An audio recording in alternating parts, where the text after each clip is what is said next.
The Midnight Dance by CartoonNerd12, Chapter 6. They finally made it down to the bottom and saw a cave entrance. Twilight went out there, and before her eyes was a lake. On that lake was a castle, made of silver and gold with a starry sky above it. "Wow!" Pinkie gaped. "Oh, it's glorious!" Rarity squealed. "Just glorious!" "I guess it's cool. By 20%, exclaimed Rainbow Dash. "Shinier than 1,000,000 bits put together," Applejack proclaimed. "It is lovely," Fluttershy exclaimed. Still, Twilight tipped her head as if thinking, There's something familiar about it. But then she shook the thought out of her head. Anyway, she looked down below them to see a large jeweled boat with seats in it, enough room for the 6 of them to fit in. She turned back to them. "Well, shall we? Hey, where's Pinkie?" But her question was soon answered when she heard a whistle, turning back to see her older sister in the boat already. "What are we waiting for? Let's go!" She jumped up, almost tipping the vessel. How did she?" Twilight kept pointing. Rainbow and the others just shrugged as they went on the boat.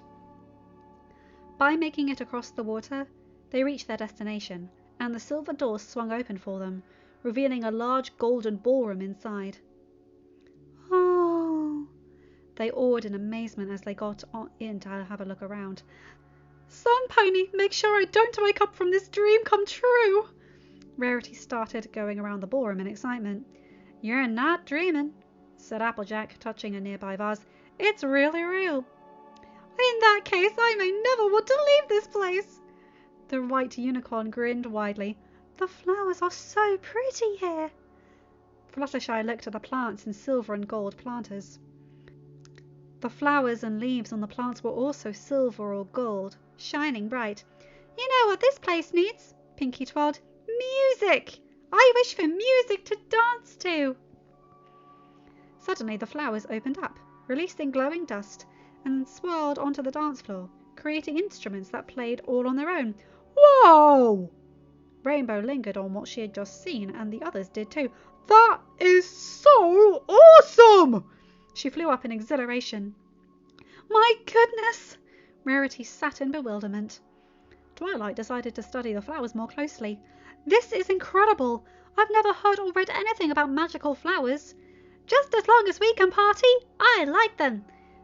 Pinkie started dancing to the music, and Rainbow and Applejack joined her. "You know what? I believe she is right," motioned Rarity. "I wish for a stunning dress to wear while I dance." The flowers obeyed her command, and she wore a sparkling yellow dress. She squealed in delight, seeing her wish come true, and she started dancing as well.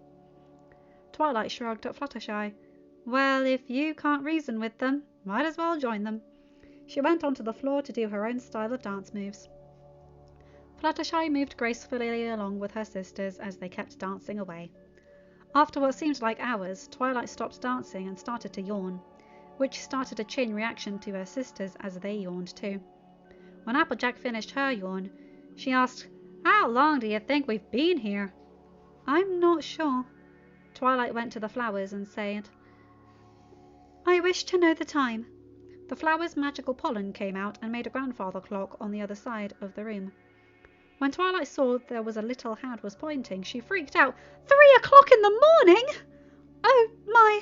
Rarity gestured. "We must go back so I can have my beauty sleep." Rainbow flapped.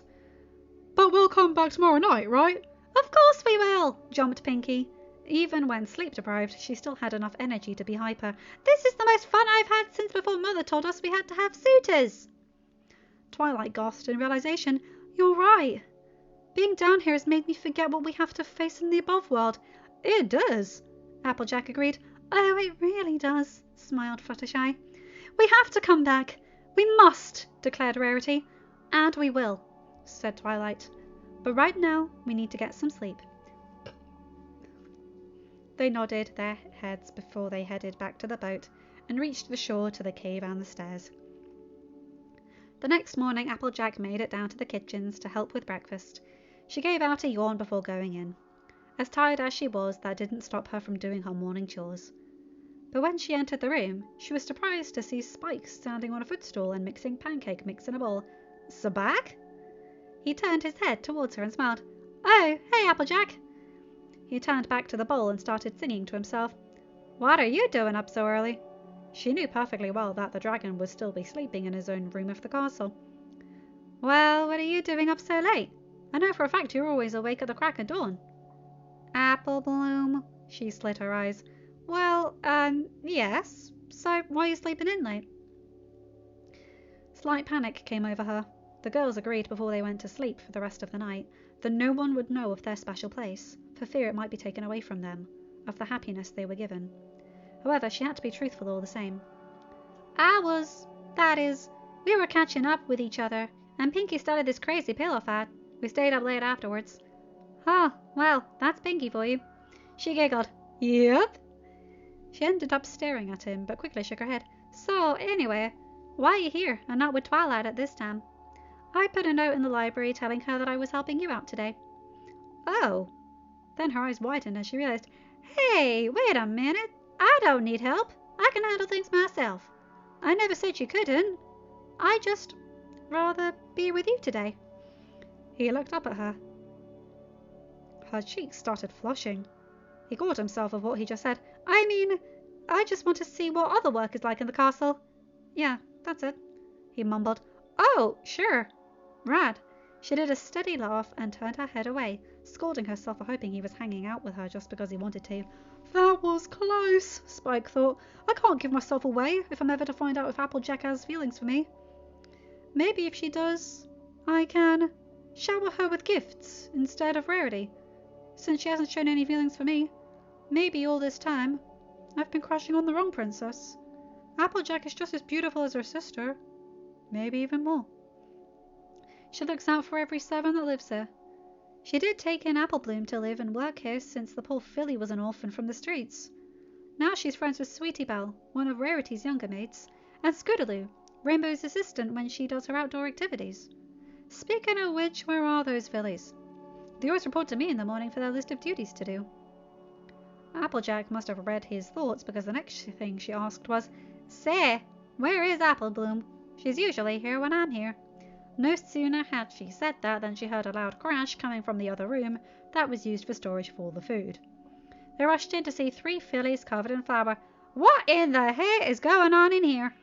Applejack shouted. Sweetie Belle spoke on their behalf. "Well, we were trying to see if we could do more for the castle, to see if we could get our cutie marks in doing something important."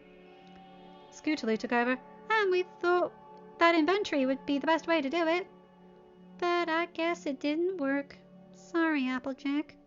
Apple Bloom lowered her head. AJ frowned, but then her face softened. "Well, you can make it up by cleaning up this mess you made." She threw a mop at them and then told Spike, "Think you can help him out?" "Sure, I can do that."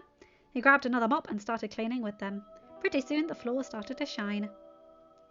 She chuckled, seeing how the girls started to get more dirty. "And make sure you get baths as well."